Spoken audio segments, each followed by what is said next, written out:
Hey, how are you? Good. So we're going to get into a new topic, which is always really exciting for me. Um, we're going to look at moles. All right. So make sure you have your periodic table. And no, you won't need a calculator today. Not for this. You won't need a calculator. I mean, purely conceptual. Important to understand. It helps throughout the rest of the year. Okay. I'm going to share my screen and start writing some notes and try to keep it short and sweet. Okay, one step at a time. So our first step as we learn about this concept of the mole that is very central to chemistry, and we use the concept moles all the time. So what we're going to talk about today is the concept of moles, and we'll learn how they relate to representative particles. And when I say representative particles, you can kind of think pieces, all right? Now, first of all, a mole is abbreviated M-O-L, okay? That's your abbreviation for mole, M-O-L, and a mole represents an amount. It represents a large amount. And think about it, chemists use this concept. Chemists study matter. Matter contains very small particles. All right, we will count those particles and we group them in terms of moles. Let me further explain. Just as 1 dozen equals 12, right? 1 mole equals 6.02 times 10 to the 23rd. So it represents an amount, and this is the amount. Okay, it is a very, very large amount, but we are counting very, very small substances like atoms, okay?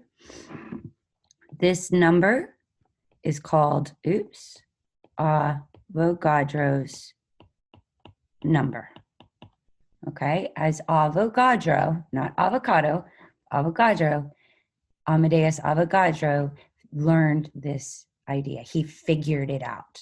How? That's beyond me. I mean, I couldn't do it myself, right? How does anyone figure this out by themselves? I'm sure they have help, but still, very smart people. Okay, for example, if you had the Earth, okay, we have an Earth here, and I had 1 mole of pennies. Those pennies would stretch lined up across the circumference of the globe. Okay, it is so many. All right. Now, let's go a little bit further. What you need to understand is 1 mole equals 6.02 times 10 to the 23rd representative particles. All right.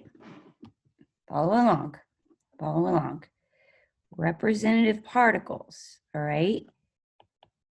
The type of representative particle depends on the type of matter, okay?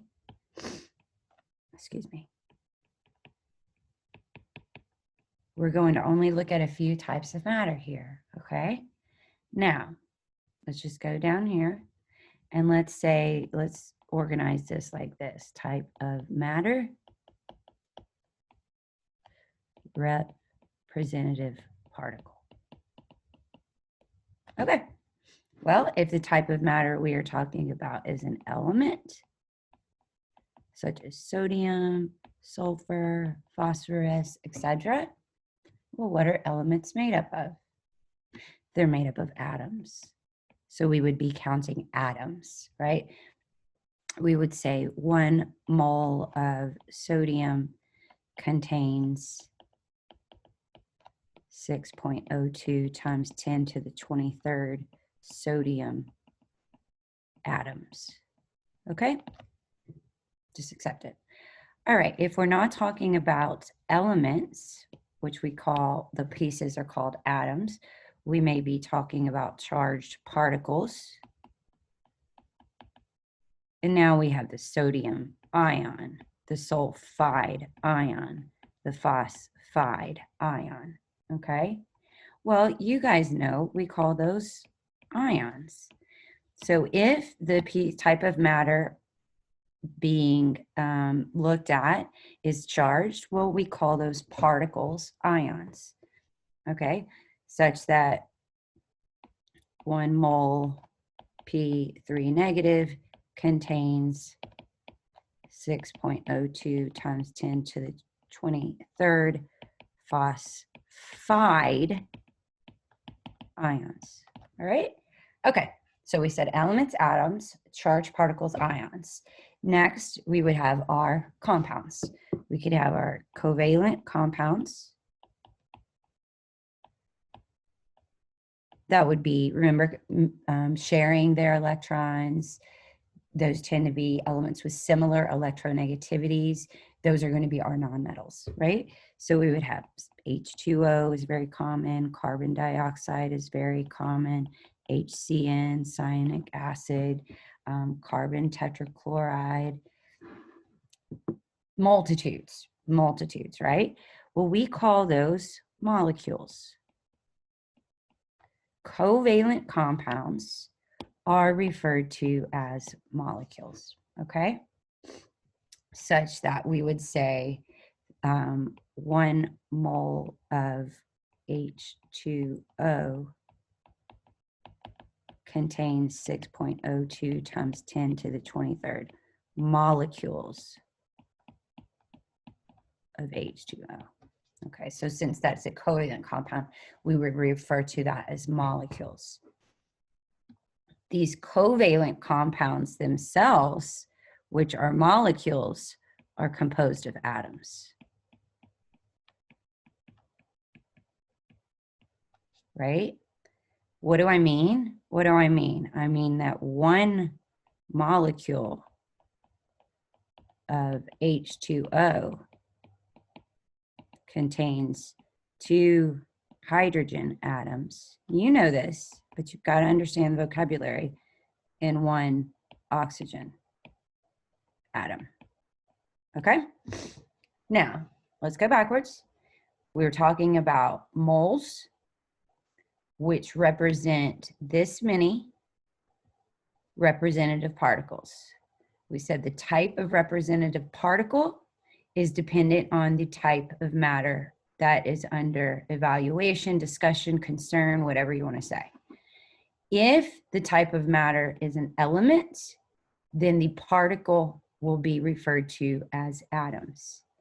If the type of matter is a charged particle, then the particles will be referred to as ions.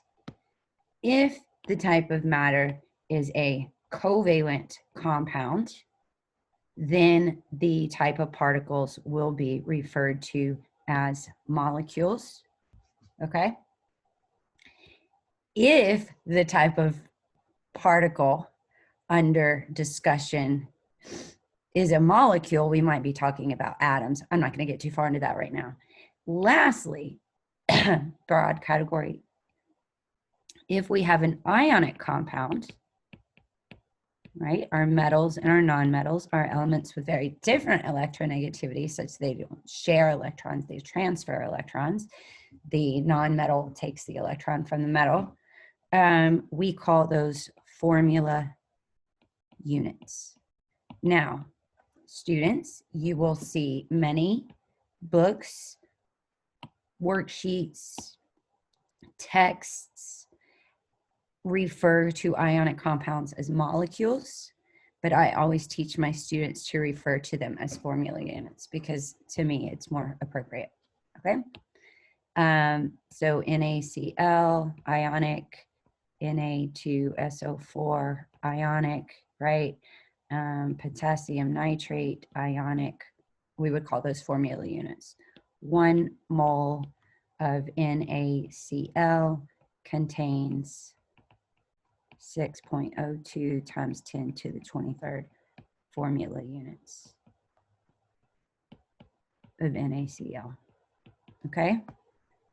Okay? And then a formula unit contains what? Molecules contain atoms. Ionic compounds contains ions, right? 1 mole of NaCl contain, oh, let me say 1 formula unit. Sorry, I don't want to confuse you yet. 1 formula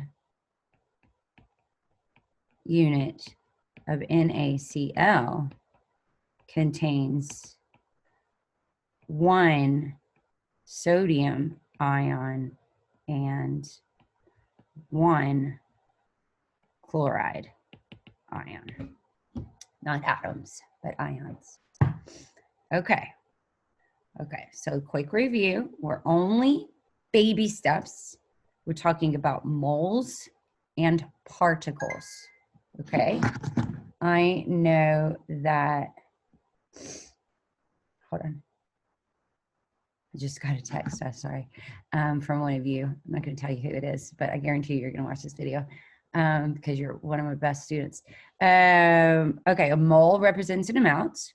1 mole is equal to Avogadro's number. Avogadro's number is equal to 6.02 times 10 to the 23rd. It is a huge number because we are counting particles that are super, super, super, super small. If we had this many number of pennies, they would go around the earth, okay?